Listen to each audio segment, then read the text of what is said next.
আসছে অপরা একাদশীর ব্রত। অপরা একাদশীর ব্রত পালনে অসীম পুণ্য লাভ ও পাপ মোচন হয়।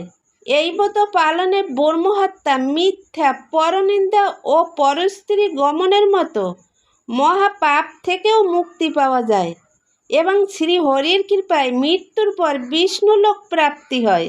পূর্বজন্মের ও বর্তমান জীবনের যাবতীয় জঘন্য পাপ থেকে মুক্তি পাওয়া যায়।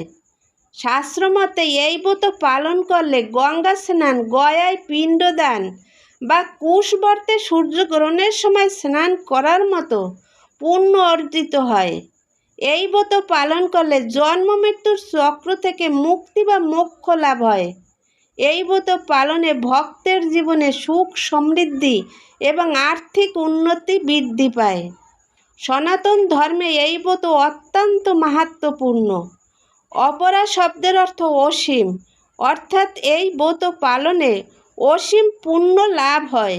2026 সালের অপরা একাদশী 13ই মে বুধবার 30শে বৈশাখ 1433 বঙ্গাব্দে পালিত হবে।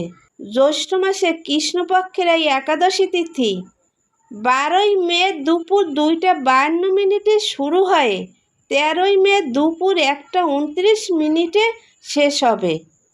উপবাস ভঙ্গ বা পারণের সময় পরের দিন 14ই মে বৃহস্পতিবার সকাল 5টা 31 থেকে 8টা 14 মধ্যে পারণ কাজ শেষ করতে হবে।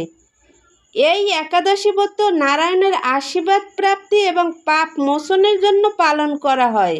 যে ব্যক্তি এই ব্রত পালন না করে তাকে বারবার এই পৃথিবীতে জন্মগ্রহণ করতে হয়, কারণ এই ব্রতের প্রভাবেই মোক্ষ লাভ হয়, ভগবানের আশীর্বাদ প্রাপ্তি হয়। এই জড়জগতে তাকে আর ফিরে আসতে হয় না। হরে কৃষ্ণ, রাধে রাধে।